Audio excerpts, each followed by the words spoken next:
And I'm for practicing some level of suffering or some discipline that makes you do something that you don't want to do every day. If you do that, you'll build this system of when things get hard, you're used to saying, okay, I'm going to just power through that.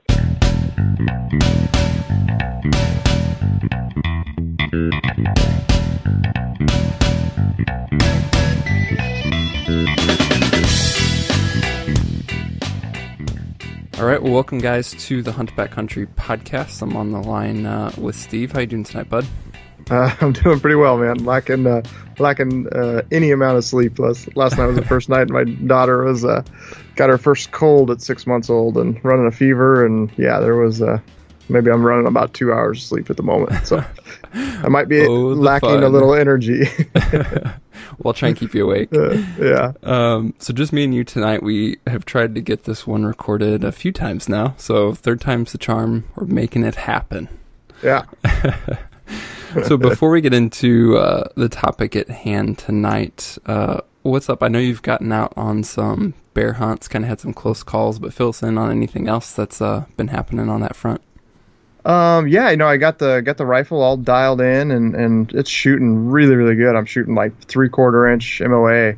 Have some really tight groups out at 350 yards, and that's awesome. Man. Yeah, so I've been happy with that, and was gonna go Sunday.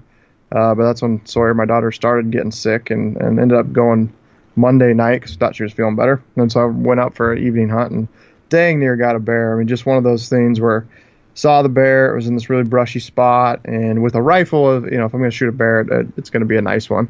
And, I could have shot him right away. And it's one of those, hindsight deals where you wish you would have done it because it turned out, not what you wanted. But ended up like not shooting, getting the spine scope out, verifying that he was a nice bear, because obviously bears can be pretty stinking tough to decipher. You can get, it's pretty easy to shoot a small one and walk up on it and go, holy cow, you're a lot smaller than I thought. And anyways, one time got spotter out, decided I was going to shoot him, and then just had my scope on him for probably 20 minutes as he was working in and out of this brush and just never once had a clear shot. And he finally disappeared around this little kind of finger ridge and ran over there and tried to spot him again, and ended up just getting like the brush he was in is, sure many guys can relate to this. Like you're looking at something and it looks like it's like waist high brush. I got over there and it's like 15-foot tall stuff. Right. Yeah. It's just like you just disappear. It disappeared into a jungle. And I was like, okay, well that makes sense why I can never get a clear shot at him. So, so that's been that. I've got some stuff ready for a bait. I always run a bait. Usually we put it out end of May and hunt it in June. So that's kind of my backup plan if I don't get another spot and stock attempt in here soon. That's awesome. What distance was he when he was like in the brush and you kind of had some shot opportunities? Right at 350 yards. Yeah. So, and I'd felt, my shooting, obviously I'm a novice to shooting a rifle, but actually where I was at, it was a 5-mile mountain bike ride in there. And I had, just like right off the road, I had taken one of my little, those black targets that when you shoot it, the green pops through or whatever. Yeah. Like the shoot and see thing. Yeah, exactly. Yep. Yeah. I had one on a cardboard box, and I had randomly shot 350 yards, shot twice, put them both within like 2 inches of the bullseye. Like, okay, yeah, I'm good at that distance, And so when the bear was at 350, I'm like, I had that confidence, like I've got this, just give me a shot, I've got this, and just never had that opportunity to squeeze the trigger. That's cool. So we'll be getting back into, listeners, some of the building the backcountry rifle stuff. I know we've taken a break from that, but not only do you have an episode or two already recorded yet to be released, but we're going to be doing another Q&A. Actually, I just heard from Ryan Kleckner today, and he was like, hey, have you guys gotten feedback and questions, which we have from you guys, which is awesome, but we're probably going to hop on the phone not only to hear Ryan and get into some of the questions that you guys have asked us, because honestly, he's the expert and we're not, but also to give us another opportunity to kind of talk about the shooting that we've done and questions that we've had, what we found helpful, what we've struggled with along the process as we continue to kind of work with the Weatherby rifles. So if you guys have any questions, listeners, definitely shoot them our way soon, because we'll be hopping on the phone with Ryan and discussing that and releasing that in a future episode. And speaking of, so Ryan, his book, The Long Range Shooting Handbook, if you guys have listened to previous episodes, you've probably heard about the giveaway we're doing. This is the last week. If you're catching this episode as it's released, you have until the end of May to get your name in the hat for that. So we still have, I think, 4 copies left to give away. We've already given away 6 of the 10 that he gave us.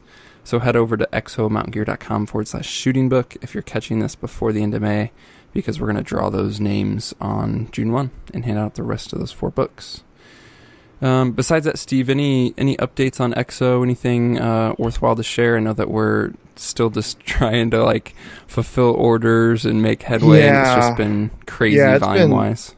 It's just been crazy. I mean, it's been a great problem to have this year. We're just growing way faster than we anticipated, and we're a really small company, and it's not like these things come in. We don't get 1,000 of them at a time from China, right? They're kind of made in small batches, and so we're doing our best to keep up.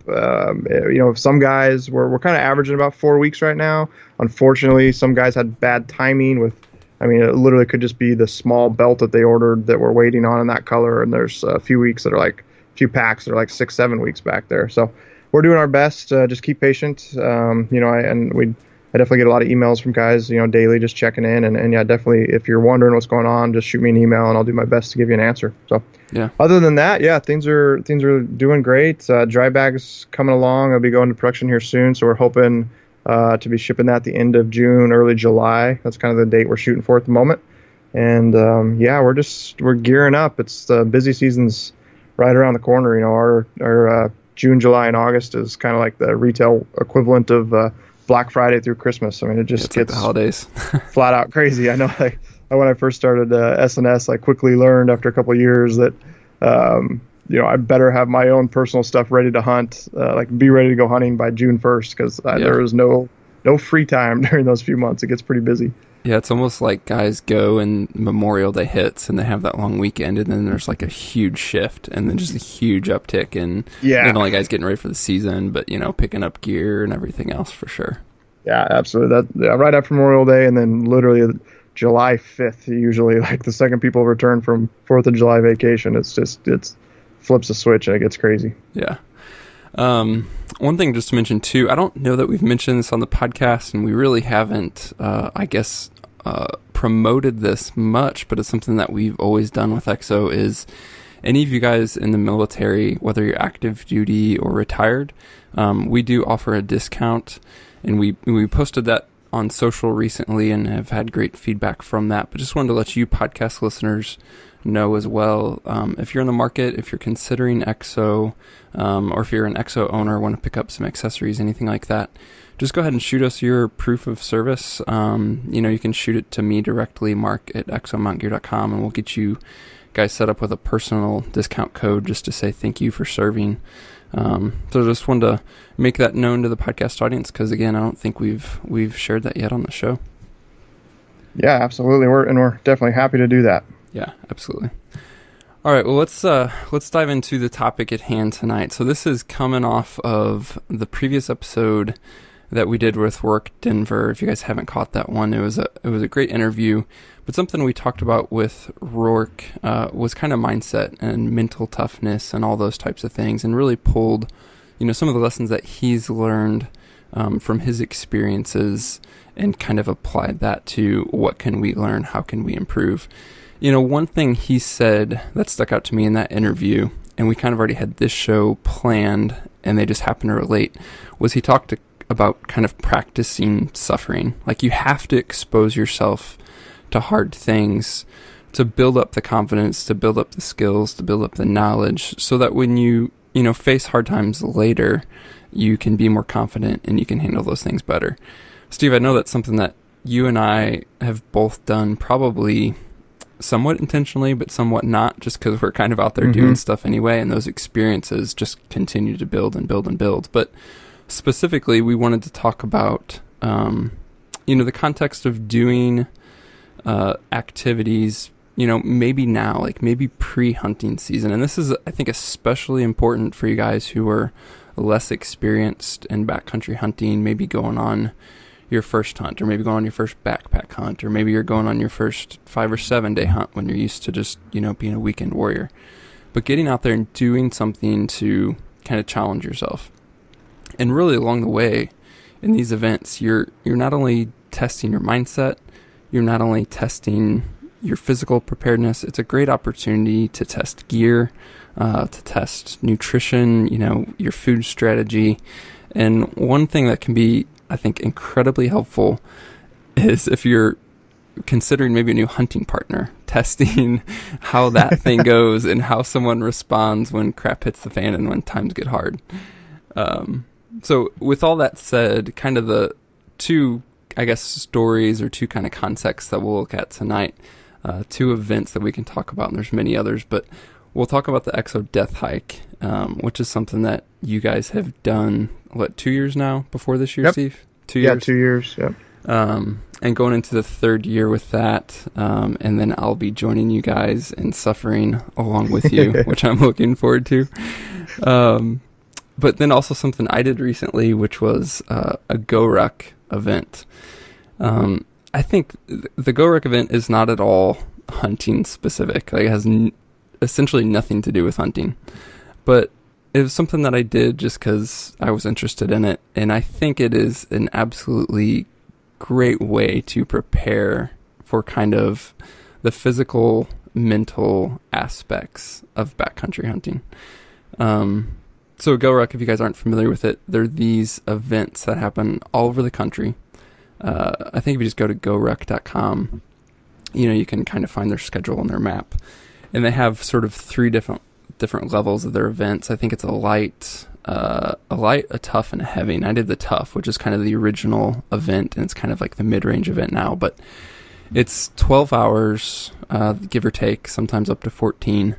It's overnight, so we started at 9 p.m. and ended up going till almost 10 a.m. the next morning. You have to wear a pack the entire time.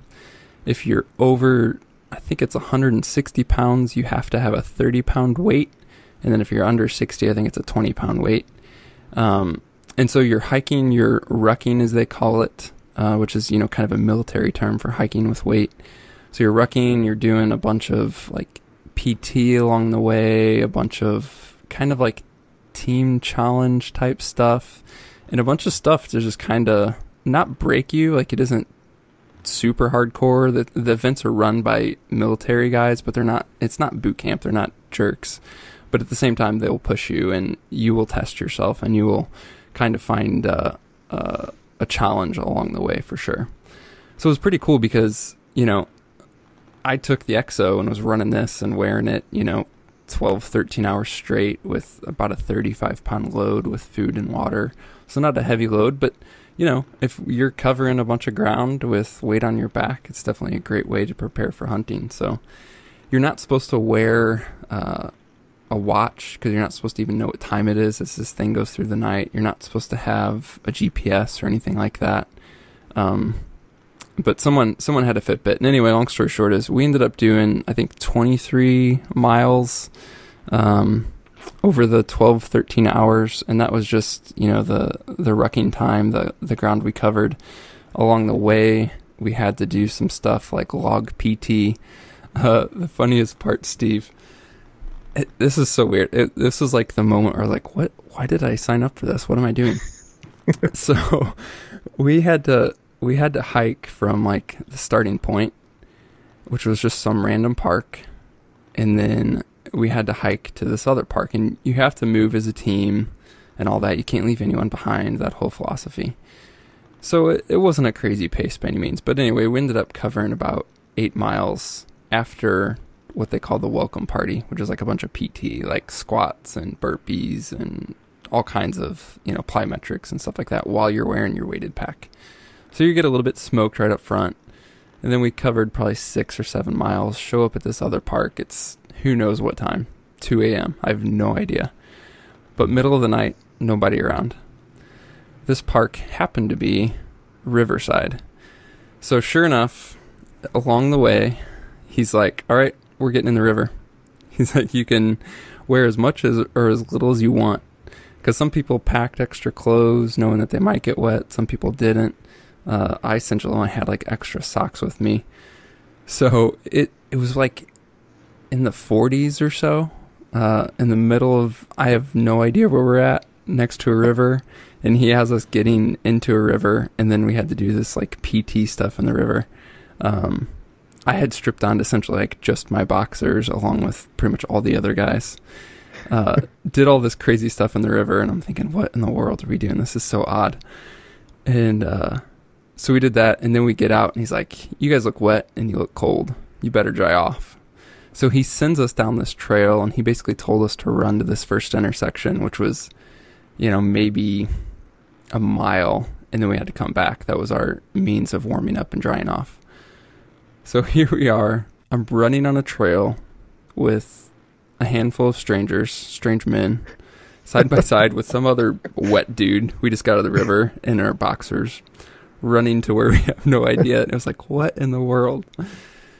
So needless to say, this event was one of those things that it's just like, it shakes you up. It like shakes you up mentally. It'll certainly test you physically.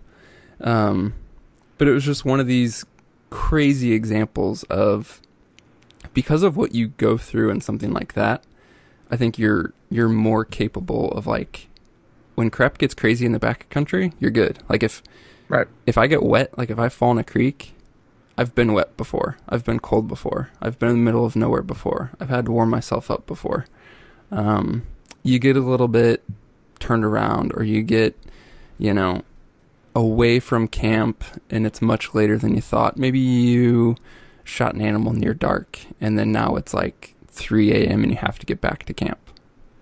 No big deal. I've done that before, right?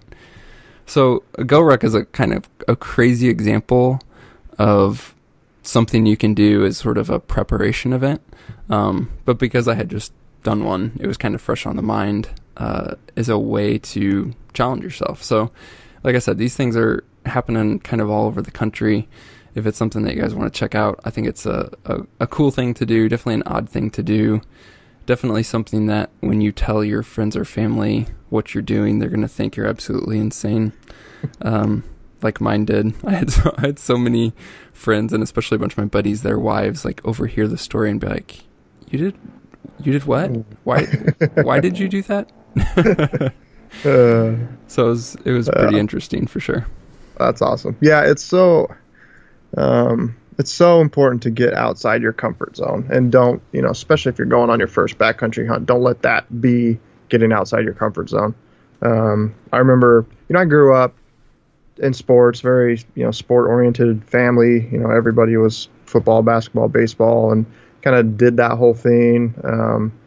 And frankly, when I got into hunting, I didn't really start taking it serious till I was 18, and I was a wuss, man. Like, I remember, like, this area we elk hunted, if we had to climb 1,000 feet, it was just like, I dreaded that, right? I mean, it was just like, we got to climb all the way up there just to get to the elk. Like, this sucks. I'd kind of like mope my way up there, huffing and puffing, and somewhere on the way, probably like early 20s is when I started getting into mountain biking, and then that evolved into racing, and I did competitive racing for quite a few years, and that probably more than anything taught me about just, it's like, it's okay. Everything's going to be okay, right? The sun's going to shine. It doesn't matter. Like, you can be miserable, absolutely miserable for a few hours. And after that, you sit down and rest, and it's not a big deal.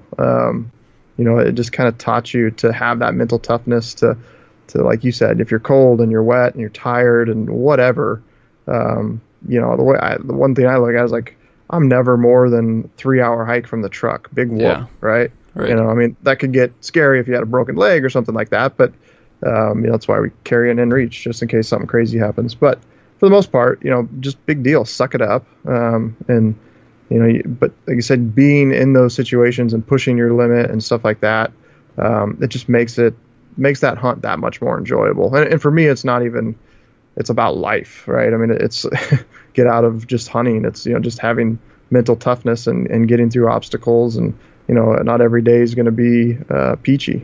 Sometimes you got to fight through it. So yeah, the more you push yourself and the more you go through those things, me personally, the more confidence I have that whatever it is that's thrown at me, I'm going to survive, right? And be there the next day. So yeah. It's a great point. It's definitely about more than hunting. I think it's especially important to do these things to prepare for hunting, because our day-to-day life is so soft and so easy. So it's like hunt, like a backcountry hunt, which really isn't that big of a deal or shouldn't be that big of a deal. Yeah. Feels like a big deal because we spend the other 350 days of the year, you know, driving through Starbucks, and the worst thing that happens is, you know, somebody cuts us off or whatever. Like, you know, everything around us it's just so geared towards like ease and convenience that, I mean, it is really odd actually when you think about it, that somebody like me would pay $50 to go have someone make me suffer a little bit. Like that whole concept doesn't even make sense, because life is so easy these days that we actually have to actively go seek these things out, to go seek these challenges, to go build confidence, when, you know, a couple generations ago it was like life just smacked you and that's how you got tough. But these days it just, you know, it doesn't happen for most of us. Yeah, for sure. I know, like, for me personally, I grew up doing construction, like from high school all the way through college. I was doing all sorts of different types of construction, and you're out in the field all day long and working and lifting and doing this and that. And then when somewhere that evolved into, you know, working, basically my life turned to answering emails, and now I can go out in the yard and I like do yard work for a day and I'm sore the next day, and I'm just like, what is wrong with me? This is pathetic, you know? So it's so important to get out there and just push yourself, and it's not easy, you know. Heck, it's having a 6-month-old daughter right now. It's makes it freaking 100 times harder to get out, but I'm still, in fact, I made myself commit to doing a mountain bike race this year, just to kind of have that extra motivation. And like, you know, tonight, as soon as we get off this, I'm going to go get on my bike and go put in 20 miles. So I think these events, not only great for that, are great for your mental toughness, but just great for getting you off your butt, because it's so easy to have the excuse to just drink another beer or whatever. And I don't think, you know, you don't got to be, you know, a meathead, right? I mean, you don't got to be in the gym every single day. And frankly, I haven't set foot in a gym in 10 years, and it's probably why I'm sore doing yard work. But when it comes to hiking the mountains and running and stuff like that, the things that matter, I mean, an elk doesn't care how much you can bench press. Getting out there in the fields, you know, it's important to be in shape. Yeah. Well, and it's funny too, because you know, neither you nor I are into the whole, like, the meathead side of things. Any of that. But the thing that's interesting is a lot of what's promoted, or at least like some of the loudest guys who are promoting fitness in the hunting industry, and I'm not talking even about like the celebrities, I'm talking about the guys, the everyday guys who are promoting stuff, or all into it. A lot of what they're doing is really non-functional for hunting. And that's one of the things I think is interesting about even doing these types of events, is these guys who are focused, like, you know, you mentioned bench press or whatever, these guys who are focused on doing that can realize that, yes, they may be working hard physically, yes, they may be doing a lot in the gym, but maybe if they do one of these preseason events, they're going to realize that the way that they're preparing might be great for the beach, but it's not actually good for hunting. And so that's another thing, is whether you need one of these tests because you're inactive, or you want to do one of these tests specifically because you want to see if the training that you are doing is actually helping you or can actually be hurting you. Either way, I think it's a pretty good test. Yeah, absolutely. Yeah.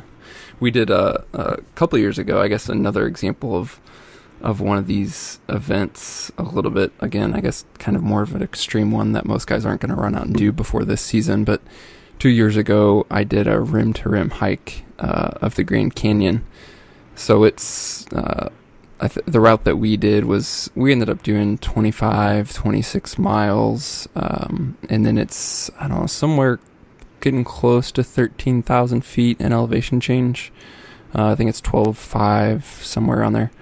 Anyway, we just did that as a day hike. So, like, we started at the North Rim, hiked all the way to the bottom of the Grand Canyon, came out the South Rim. And so for me, that was another of one of these mini events of like, all right, let's see where I'm at. Let's see how I'm in shape. Let's see how I can suffer, just knowing it's like, this will be over in 10 hours. This will be over in 12 hours. But that's the way it is, you know, when you pack out an elk or you have, you know, a super hard thing. It's like, this sucks in the moment, but I'll be done in 4 hours or 6 hours or what have you. Yeah, I think that's it kind of just remind me of just like you have the confidence to know that it's going to end, right? This isn't, it's painful at this moment, but in 3 hours or 4 hours or 6 hours, whatever, it's going to end. And I think I've developed like a mental block to just kind of like shut out the pain. And I don't know if you've experienced that same thing, but you just kind of just put your mind elsewhere, right? Don't focus on how much your legs are throbbing or whatever, and just think about eating that delicious backstrap that's in your backpack, or just start thinking about all the memories or whatever. Just I found myself doing that quite often, especially in a mountain bike race, because I've never had anything that even remotely competes with how painful that is. It's they're 2 to 3 hours long, and it's your heart rate's at max for the entire time. And you just put your mind elsewhere, and soon enough it'll be over, and you'll be back home drinking a beer. Yeah. Are there any specific things that you find yourself thinking about to sort of distract yourself from the pain of the moment? I think it's pretty random. Yeah. I always get. It's funny as Lenny and I always joke that like our most productive meetings ever are on a mountain bike, because we can just like, you kind of get on the bike and you start riding and you forget about all the crap, or my cell phone's turned off and it's in my pocket or whatever, and kind of have a clear mind. And that's usually when we come up with our best ideas. But I think I just let my mind wander to things I'm thinking about in life or whatever. It's just anything but thinking about that, how heavy the pack is on your back and the next step, right? One of my favorite things, as small as it is, and we made a really, this is a habit of ours, is we have a 6-pack of beer in the truck on ice, right? And it's like that, like last couple of miles, it's just like, oh man, can't wait to go get that beer. And it's always like you get there and drop a pack, and first thing we do is go open the beer and, kind of toast to a successful hunt, or even if we didn't kill something, toast a great experience. So, that's just one of those little things we do. And I think that's, there's a lot of those, find a bunch of little things that you enjoy in a hunt to make them easier. For me, it's coffee and hot cocoa, right? I'll mix those two up when I'm glassing in the evening, and that's something I look forward to. And kind of off topic there, but just find a few things that you can kind of like, that give you a little bit of comfort of home or something like that. Yeah, no, that's a great point. So if you guys are hearing this and you're not going to fly to the Grand Canyon, and you're not going to sign up for a Go Ruck, and you're not going to join us on the Death Hike, no problem. Find something close, find something that you can do, as we talked about, like it's getting to be go time. We're coming up on Memorial Day. It's time to prepare. It's time to get ready physically and mentally. One of my things that I'm always doing, especially like June, July, August, leading into season, is, obviously trying to spend time under a weighted pack, but specifically on the weekends, I'm trying to do that early in the morning. And part of that's just out of necessity, because I have, a wife and 2 kids that want to see me on the weekends, and I want to see them on the weekends. But part of that is just because doing something early can suck. It's just another challenge. So if you guys don't have like a crazy place to go or anything else, I would commit to doing every Saturday or every Sunday, or at least every other, week, doing one early, long, heavy hike. So for me, it's like getting up at 4 on a Saturday is the last thing that I want to do. But that's, getting up when an elk's bugling before dark might not be what you want to do, or going and pushing that extra day when you're tired after the 5th day might not be what you want to do. So again, it's just in the preseason that you can kind of build the mental and physical toughness to do that. And again, if you don't have access to go do some big event, some trail run, some mountain bike race, a Go Ruck, whatever, just kind of commit to like every week, let's get up early and let's do something that's not comfortable. That's it. So let's one thing that I do that helps me is I track every single hike and bike ride I do. I personally use an app called Strava, and it really helps as a gauge, and also I can compete against myself. And I think it's one thing to go hike and it's entirely another thing to go hike or exercise with purpose. So like an example of like my mountain bike right now, getting ready for this race, I have long days, I have sprint days, I have like steady kind of just pace days, and I think it's really important to do that, to make sure you're varying it up and also keeping track of it so that you have a measuring stick. And I'm sure most guys, are like us, that you are competitive. And so when we're doing we do these Tuesdays and Thursday hikes here in Boise, where a group of us get together at 6:30 in the morning, and some guys have 20 pounds, some guys have 80 pounds in their packs, but we go hike these trails, and every single one of those I record, and I know how much time it takes to get to the top. And so every week I'm competing against myself with, I mark them with like Table Rock hike with 70 pounds. And so if I'm hiking with 70 pounds that day, I'll go back and look and like, okay, I was 30 seconds slower today, or I was a minute faster. And I think that's a good, at least it motivates me. And I'm sure a lot of guys would be in the same boat to push harder and not just hike for the sake of hiking, but hike with purpose. Yeah, absolutely. I mean, you can try and beat your pace. You can try and go longer than last time. You can try and go heavier than last time. There's all kinds of ways to scale that, but absolutely, that's a great point, that you should be not only tracking what you have done, but then trying to make progress. And again, just to be practical, don't kill yourself every week. As you said, Steve, like you have days that are more steady. You have days that are more of a sprint and an all-out effort. But, as a general rule of thumb, like something I'll do with my hikes is try and increase weight like every week for 4 weeks, and then either step back or plateau for a week, and then kind of get back at it again. So there's all kinds of ways to do that. Again, whether that's going faster, going longer, or going heavier. If you're specifically looking at hiking, I mean, I think doing one of those three things is the way to do it. One thing as well for you guys who are, in the Midwest or out East, and you're like, I have no good place to hike, no good place to get elevation. If you really want to do something that's dreadfully boring, yet super effective, find a box or a bench or something, throw your pack on, and just do step-ups. That's something that I do. So usually, kind of preseason prep at the bare minimum, I'm doing one long and or heavy hike, and then one long session, again, under pack weight of step-ups. And sometimes that's literally, I bought one of those cheap kind of clicker counters.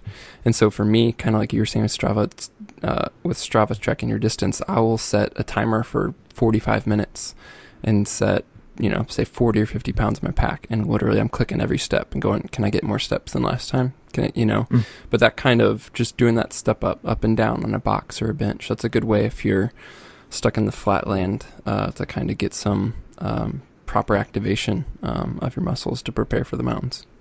Have you ever, out of curiosity, played with like one of those kind of balance balls, where it's like a half moon or a half ball like shape to really Bosu ball or whatever? Yeah, something like that too. Because one thing I've noticed, quite is hiking like our Table Rock trail. It's a 4 or 5 foot wide, really nice trail. Yeah, it's smooth. It's smooth. There's a big difference between hiking that and hiking off trail. And as you're saying that in my mind, doing the box steps, I would think something that's working more of those stabilizer muscles would make that exponentially more painful in a good way. Yeah, I haven't done that. One thing I have done is in addition to doing loaded pack weight, is doing it with like dumbbells or kettlebells in my hands, either both hands or one of the hands. And believe it or not, just doing that throws your balance off enough as you're stepping and landing and coming up and down that you actually are stabilizing a whole lot. So your foot's landing flat for the most part, but because the weight, especially if you're doing like a weight in one side and switching it up, since the weight kind of wants to pull your balance off, you can really feel like in your lower leg and your ankle and kind of in those tendons working all those stabilizers. So that's one thing I have noticed. I am fortunate enough that, even though I'm in Missouri and at 500 feet elevation, one of my local trails is actually incredibly rocky and has a couple good climbs on it. So I'll just, go hit those climbs over and over and over. And it's a good kind of off trail to work all that stabilization stuff. But that is a great point, and especially if you're paving pounding pavement, can't get on any trail, that you be missing some of that sort of stabilization and that activation. Mm-hmm. Yeah. So let's talk about the Death Hike. Partly to talk about it, partly because I want to pick your brain on it a little bit because you roped me into it, and partly, and I guess we'll start here.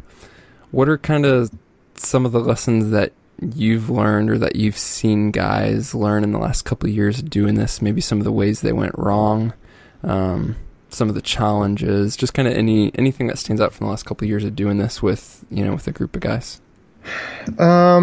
Yeah, the whole purpose of the Death Hike is everything that we've talked about here is to push yourself. The Death Hike is 95% mental, right? I mean, because we're high. I mean, we're going to do 40 miles and 15,000 feet of elevation gain this year. So it's going to be tough, but it's not so much, it's not the same type of pain as a 100-pound pack for 6 miles, right? It's, you only got 20 pounds on the pack and you're just just step after step after step for 40 miles. And we're going to do that in, a 25-hour period or whatever it's going to take us. And you still have that cold 6-pack at the truck, right? Yeah, okay. Absolutely. Okay. Probably a 24-pack for each guy. Right. But I think it's a mental battle. You're going to have pain show up, right? Like for me, the first year, my left knee about halfway through I thought it was just going to explode at any step. I was like all my weight bearing on a trekking pole, the whole downhill portion of that thing, and that was really, really painful. And luckily, I didn't have any of that last year, so that sucked. And we had a few guys that happened to, like Russ Meyer last year. His knee was killing him. Other guys getting sick and heat exhaustion and all sorts of stuff. But again, it all ties back to every single one of those guys is better off at the end of that than they were before they started it, you know? And just from a mental toughness and a confidence, and you just put yourself in, probably, I think everyone last year had agreed that was, the hardest hike they'd ever done, hands down. And it just gives you it just puts your confidence through the roof that, when you're picking a spot for your elk grounds, it's 6 miles off the road and a 3,000 or 4,000 foot thing. It's the same thing as when you're sighting in your bow and you're shooting 100 yards, you feel like 20 or 30 is a chip shot that you can't miss. Right. So just that confidence that inspires in you. And just pushing, it's just, you have to get out and push your boundaries. You're never going to grow as a person if you don't push your boundaries. And that's, not just physically, but mentally and in your personal life. Just, get out and take some risks and do some things. And I think it just helps you grow as a person. But as far as lessons learned, I think the obvious ones are shoe selection for some guys. Unfortunately, there's no way to figure that out until you're halfway through it. Yeah. If you made the wrong choice or not. What do you find guys tending to do? To do more of a lightweight shoe for that, since the pack load's lighter? Last year I want to say we were relatively 50-50. We had a couple guys who I told wear lightweight shoes because that's what I prefer. And then they were cursing you? Yeah, they were cursing me. They had some pretty good blisters. So I think, it's just the structure of your foot and the bones and how you walk and your body weight and foot size. I think there's so many factors that come into play. So you just got to figure out what works best for you. But everyone no one had like a full-on heavy boot, right? It was just like more of a hiking boot, like a 6-inch tall boot, or I just had my Solomon X Ultras. So, and for me, they were awesome. I got a little blister on my heel the last 3 miles where we were just climbing straight up, and I think again, matching your socks to the boot is really important. I know I have a whole basket full of wool socks, and some of them kill me wearing Solomons. Not kill me, but bother me, and other ones I have no issues with. So it's important tip to, if you find a boot that's comfortable and maybe your heel lifts or there's a little too much room in the foot box, you can definitely play with the thickness of your sock to kind of fine tune that. The other one, the big one on the hike is nutrition. Staying hydrated, not getting dehydrated. It's hard. You get so tired and kind of delirious. It's pretty easy to hike 4 or 5 miles and go like, oh man, I don't think I've taken a sip of water.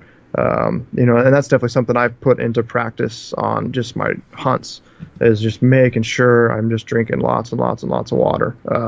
And to be honest with you, I don't know if we necessarily have it dialed in perfectly, as far as, what to take and what not to take. Last year I know Lenny had packed so many like type pro bar type things that he just like, he's battling heat sickness and exhaustion, and he's just like, he couldn't just even didn't sound fathom. good. Yeah, Just chugging one of those down his throat. So it's a balance there of maybe you have some light foods that you can kind of go, but it definitely just keep drinking and keep eating and just keep that thing, keep your body moving, as far as digesting that stuff and giving it the nutrients and hydration that it needs to keep going. What'd you do on your Go Ruck event? I mean, obviously that's, along the same lines, so not, going to be about half as intense, but, what did you do? Yeah, I mean, hydration's huge, I think, and part of that's weather dependent. So, the Go Ruck, it wasn't bad. I started with a 3 liter or it was a 3 liter bladder, but it wasn't quite full. So between like 2 and 3 liters, and I just try to be really conscious about that. Was able to refill a bit way through. I didn't worry on that. I didn't worry about supplementing anything in my water, in terms of like electrolytes or salt or anything like that. But when I did the Grand Canyon hike, that was something that I did intentionally. 'Cause there's just a much greater extreme there. So like when we left the North Rim for the Grand Canyon hike before sunrise, it was, I think, 36 or 38 degrees.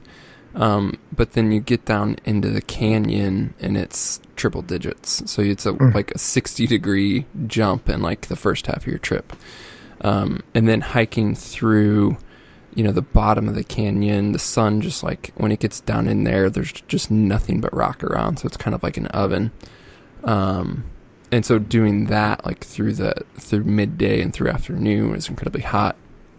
And that, this could be more along the lines of the Death Hike being in July, could be quite warm.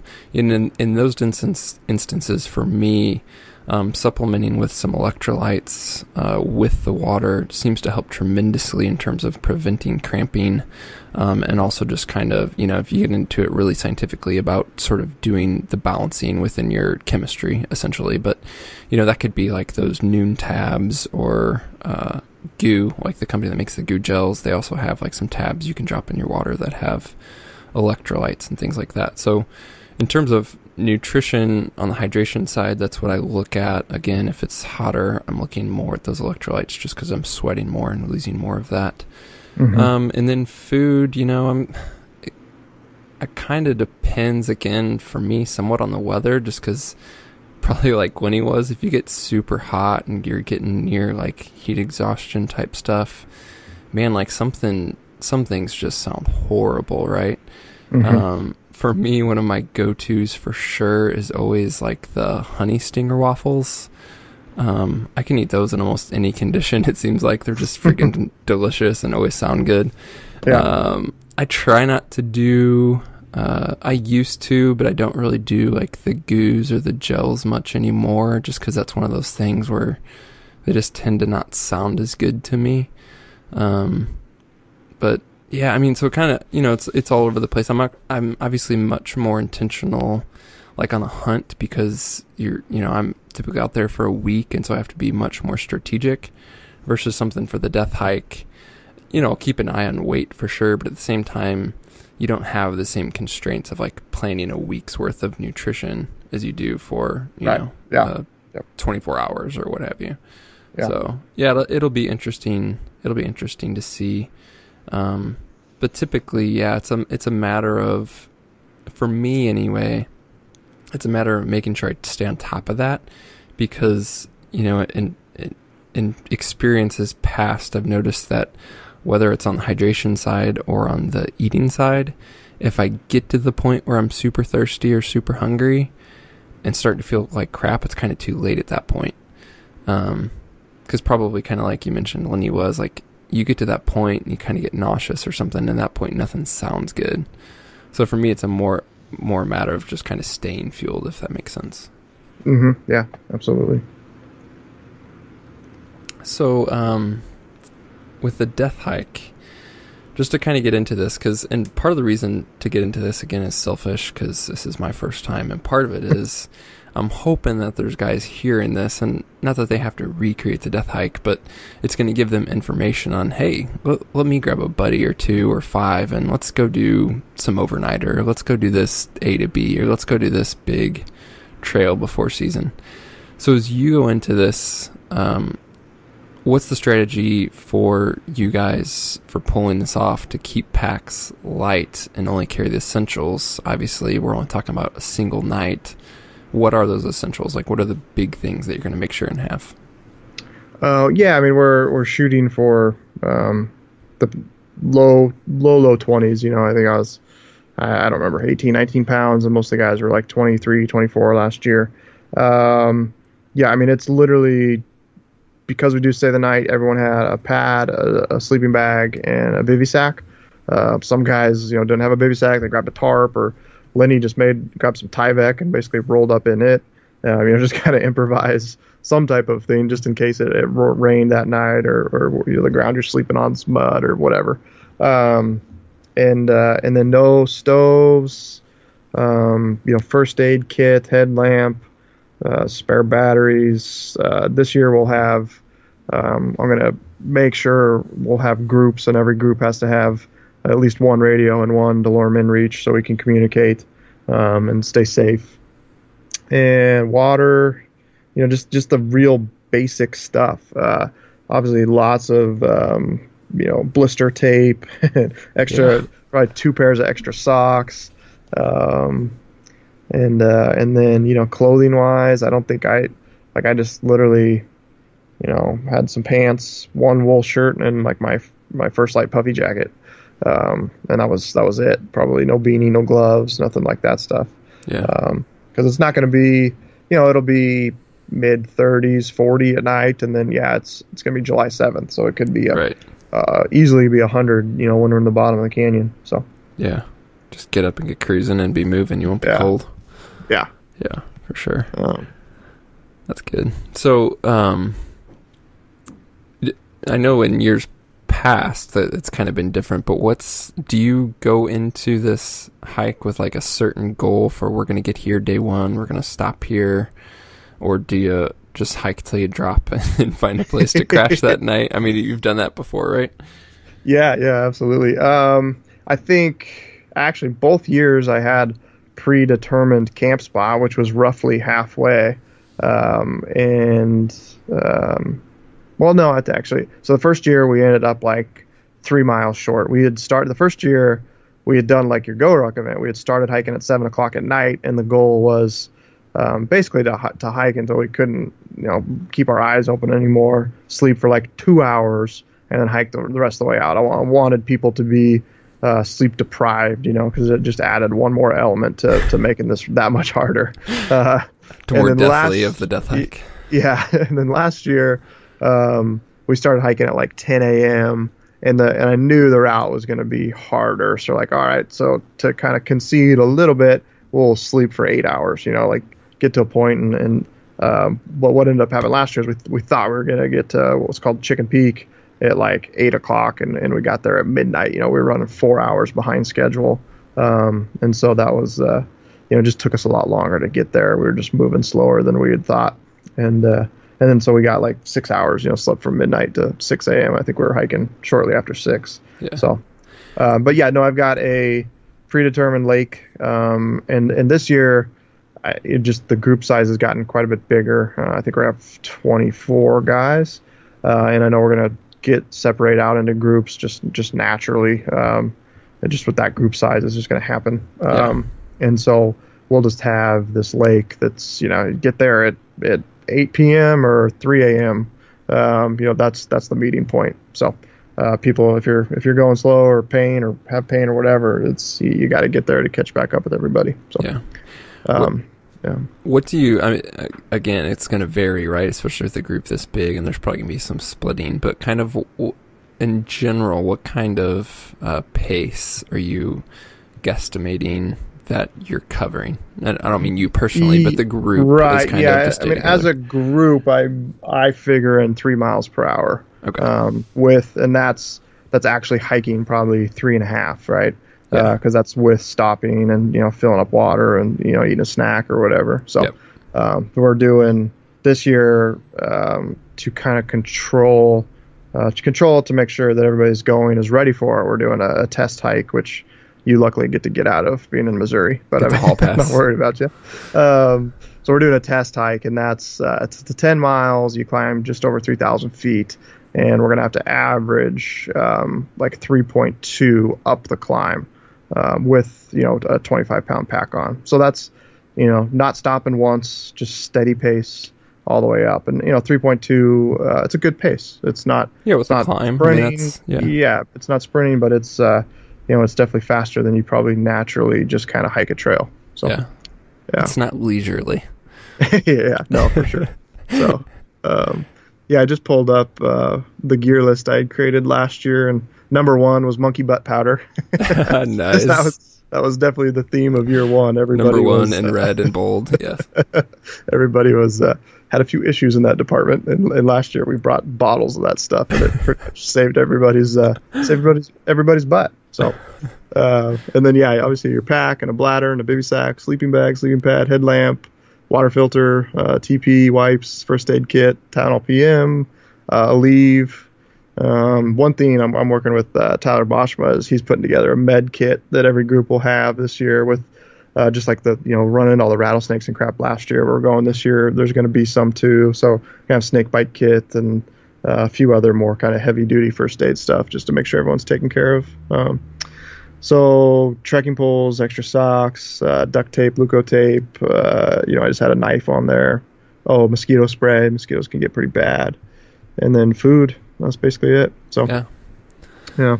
That's cool. So as you guys hear that, there's a list of gear. You can you maybe look in your area and try and figure out a good section to go hike and kind of, again, push it. Look for that. Let's average 3 hours or 3 miles an hour, and that includes your stop. So your pace is going to be above that. But hopefully that'll give you guys some information on maybe putting together your own death hike or your own little adventure, your own test, whether you're going to do that solo or do it with your hunting partner, or just get some crazy buddies together and go do it.